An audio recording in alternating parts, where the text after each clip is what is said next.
Buenas tardes, mi nombre es Sofía Patiño y junto a mis compañeros Laura, Lorena y Carlos vamos a exponer sobre la Edad Moderna. Comenzaré hablando sobre el inicio de la Edad Moderna y sobre cómo empezó a surgir el Estado moderno. Es una etapa muy importante porque cambió la forma en que se organizaba el poder y la sociedad. La Edad Moderna se ubica aproximadamente entre los años 1492 y 1789. Su inicio suele relacionarse con el descubrimiento de América en 1492, un acontecimiento que amplió el conocimiento del mundo y que también transformó la economía política y las relaciones entre los territorios. Para entender la importancia de este periodo, primero debemos recordar cómo era la Europa durante la Edad Media. En esa época, el poder estaba muy dividido. Los señores feudales eran los que controlaban grandes extensiones de tierra. Tenían influencia sobre la población y muchas veces actuaban con bastante autonomía.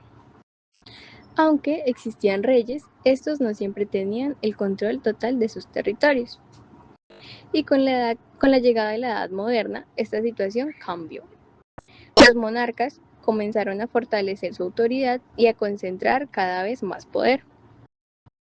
Poco a poco fueron reduciendo la influencia de la nobleza y creando gobiernos más organizados. A este proceso se le conoce como el nacimiento del Estado moderno. ¿Y qué significa? Que el rey empezó a controlar aspectos fundamentales como la recaudación de impuestos, la administración del territorio, la creación de leyes y el ejército. Gracias a esto surgieron instituciones más estables y una mayor organización política.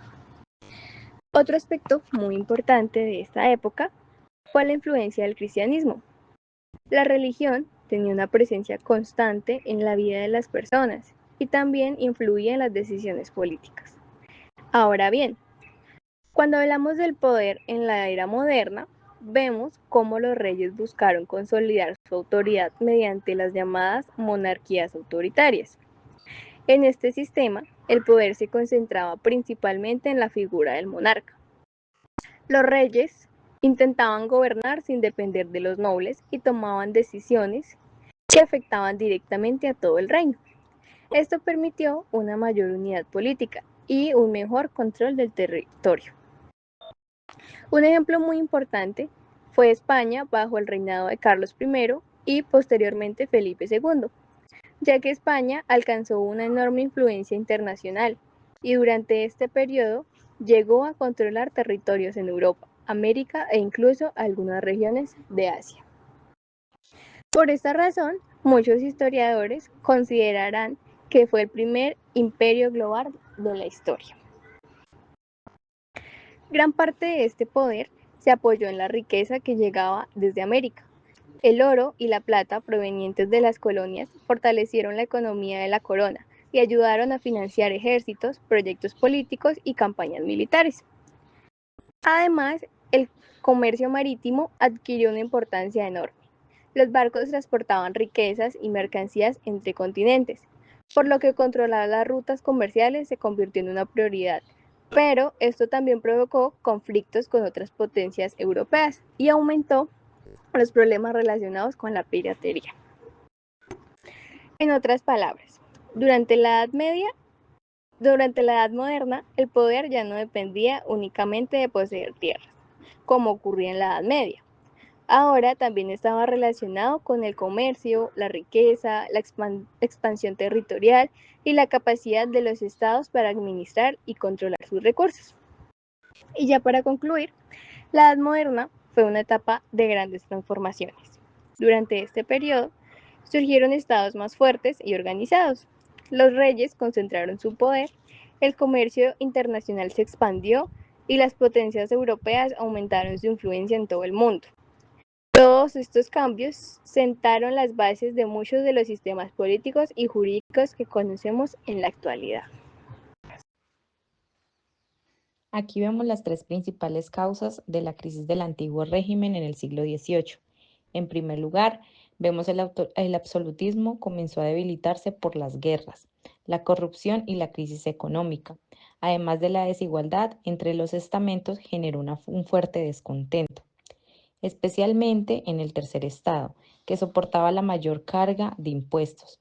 Y finalmente, las ideas de ilustración promovidas por pensadores como Rousseau, Montesquieu y Voltaire defendieron la libertad de la igualdad y la división de poderes, impulsando el fin del viejo sistema y dando origen a importantes cambios políticos y sociales.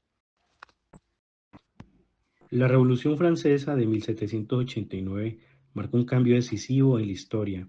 Con este acontecimiento terminó el absolutismo y comenzó una nueva etapa basada en los principios de la libertad, igualdad y fraternidad. Los habitantes dejaron de ser considerados súbditos del rey para convertirse en ciudadanos con derechos.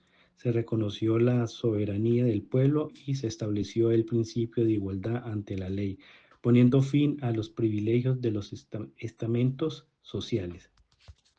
Voy a hablar sobre la crisis del antiguo régimen y la ruptura de 1789. El antiguo régimen fue un sistema político, económico y social que existía en gran parte de Europa, principalmente en Francia, antes de la Revolución Francesa de 1789. Esto se basa en tres características. La primera, el desgaste del absolutismo. Esta se caracteriza porque el rey tenía concentrado casi todo el poder, que con el tiempo empezó a surgir dificultades económicas, guerras costosas y una fuente de crisis fiscal.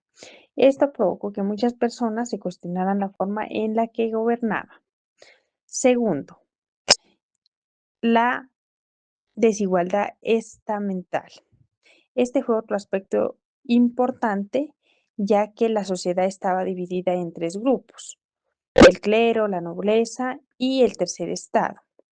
El clero y la nobleza tenían privilegios, mientras que el tercer estado eran los campesinos, artesanos y comerciantes.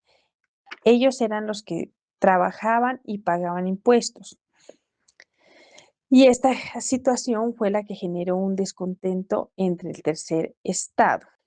Bueno, además, la tercera, aquí es donde surge las luces de la Ilustración, que fue un movimiento impulsado por pensadores como Rousseau, Montesquieu y Voltaire. Ellos defendían las ideas como la libertad, la igualdad y la limitación del poder absoluto del rey. Estas ideas contribuyeron mucho en las personas y el deseo al cambio. A consecuencia de, de todos estos factores, en 1789 empezó la Revolución Francesa. Este acontecimiento marcó un fin del antiguo régimen y el inicio de la edad contemporánea. Aquí ya es lo que es el tránsito. Uno de los cambios más importantes fue el paso de súbdito a ciudadano. Digamos, aquí antes las personas debían obedecer al rey y tenían poca participación en la política. Después de la revolución comenzaron a ser reconocidos como ciudadanos con derechos y deberes. También se fortaleció el principio de la igualdad ante la ley, eliminando muchos de los privilegios que antes tenían ciertos grupos sociales. Y a partir de entonces se buscó que la ley se aplicara de manera más igualitaria para todos los ciudadanos, porque a partir de ese momento surgieron principios como la igualdad ante la ley, la libertad, ya tenían derecho las personas y constituciones para limitar el poder del Estado. Y estos principios siguen siendo la base de muchos sistemas jurídicos actuales. Vamos a hablar sobre la revolución industrial y el cambio social, así como de la consolidación y los conflictos del siglo XIX. Sus acontecimientos transformaron profundamente la economía, la organización política y el derecho, dando origen a muchas instituciones y derechos que conocemos en la actualidad. La revolución industrial fue un proceso de transformación económica, tecnológica y social que comenzó en Inglaterra durante la segunda mitad del siglo XVIII y posteriormente se extendió al resto de Europa y del mundo. Su principal característica fue el paso de una economía basada en la agricultura y el trabajo artesanal hacia una economía industrial sustentada en fábricas, mecanización y el uso de nuevas fuentes de energía, especialmente la máquina a vapor. Según Beatriz Bernal, este proceso no solo produjo cambios económicos, sino que transformó profundamente la estructura de la sociedad y el derecho. La producción aumentó considerablemente gracias al desarrollo de la industria textil, la minería, la siderurgia y los nuevos medios de transporte, como lo fueron el ferrocarril y los barcos a vapor. Como consecuencia de esta revolución, muchas personas abandonaron la zona rural para trasladarse a ciudades en busca de empleo. Esto dio origen a una rápida urbanización y modificó completamente la organización social. En esta nueva sociedad industrial surgieron dos clases sociales con intereses diferentes. Por un lado estaba la burguesía industrial, quienes eran los hacendados, los empresarios, las personas quienes tenían recursos. Por otro lado estaba el proletariado, quienes eran las personas que trabajan en fábricas y dependían exclusivamente de un salario. Sin embargo, el crecimiento industrial también generó grandes problemas sociales. Las jornadas laborales eran excesivas, el salario era bastante bajo y las condiciones de trabajo eran inseguras. Y frecuentemente se veía la participación de mujeres y niños en las labores. Frente a esta situación, surgieron los primeros movimientos obreros, los sindicatos y las corrientes socialistas, quienes exigían mejores condiciones laborales, salarios justos y protección para los trabajadores. Desde un punto de vista jurídico, este proceso impulsó el nacimiento del derecho laboral y llevó a estados a intervenir progresivamente para regular las relaciones entre empleadores y trabajadores. La consolidación y conflictos del siglo XIX. Durante el siglo XIX se consolidaron importantes transformaciones políticas y jurídicas que dieron origen al Estado moderno. Como explica Beatriz Bernal en Historia del Derecho, este periodo estuvo marcado por la expansión del constitucionalismo, el fortalecimiento del liberalismo y la consolidación de estados nacionales. Muchos países adoptaron constituciones que buscan limitar el poder absoluto de los gobernantes y garantizar principios como la igualdad ante la ley, la libertad individual, la propiedad privada y la división de poderes. Al mismo tiempo se desarrollaron procesos de unificación nacional como los de Italia y Alemania que fortalecieron la organización política de Europa. Sin embargo, en este proceso de consolidación también estuvo acompañado de numerosos conflictos. La diferencia entre las clases sociales aumentaron debido a la concentración de riqueza en manos de la burguesía, mientras que los trabajadores continuaban enfrentando condiciones laborales muy difíciles. Estas desigualdades impulsaron a que hubieran huelgas, protestas y movimientos sociales que reclamaban mayores derechos laborales y una distribución más equitativa de la riqueza.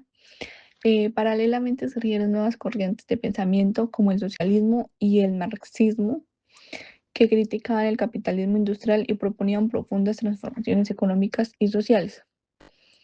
En el ámbito internacional también existieron importantes conflictos. Las potencias europeas competían por el control de mercados, recursos naturales y territorios, dando origen al imperialismo y la expansión colonial en África y Asia. Estas rivalidades fortalecieron el nacionalismo y prepararon el escenario para los grandes conflictos del siglo XX. Desde la perspectiva del derecho, todas estas transformaciones permitieron la consolidación del Estado de Derecho, el fortalecimiento de las constituciones, el desarrollo de nuevos códigos civiles y comerciales, el surgimiento de normas destinadas a proteger a los trabajadores. En otras palabras, el derecho dejó de ser únicamente un instrumento de organización política para convertirse también en un mecanismo de protección de los derechos de las personas. Como conclusión a esta diapositiva, podemos afirmar que la revolución industrial y los acontecimientos del siglo XIX transformaron profundamente la sociedad, además de impulsar el desarrollo económico, tecnológico, promovieron importantes cambios jurídicos que aún siguen siendo la base de los sistemas legales modernos, especialmente en materia constitucional, laboral y derechos ciudadanos.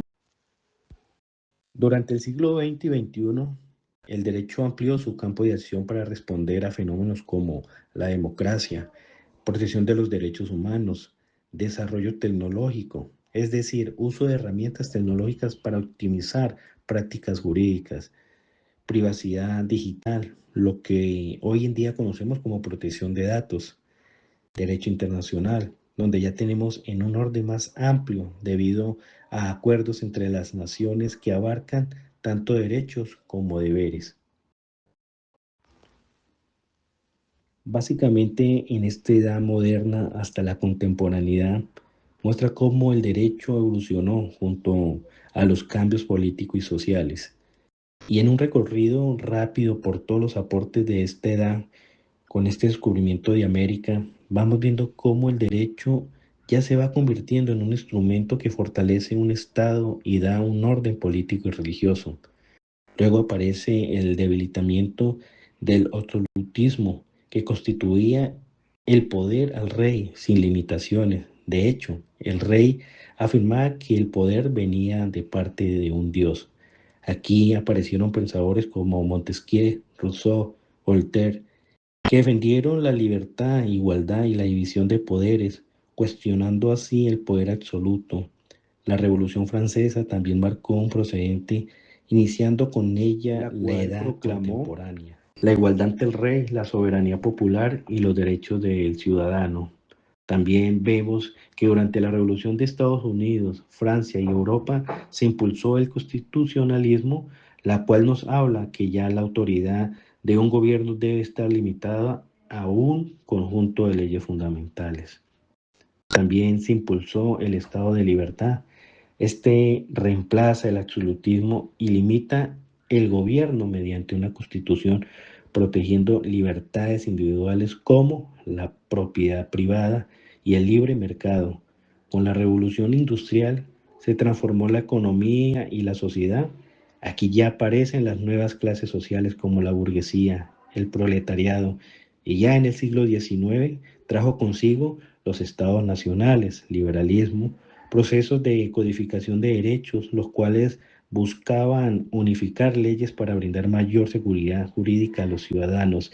Luego ya en la globalización nos encontramos con la famosa democracia, protección de los derechos humanos, desarrollos tecnológicos, como lo decía, uso de herramientas para optimizar las prácticas jurídicas, privacidad digital y el derecho internacional. Y ya por último, como conclusión, termino con este gran aporte del libro que dice: el derecho es el resultado de un proceso histórico en constante transformación. Muchas gracias.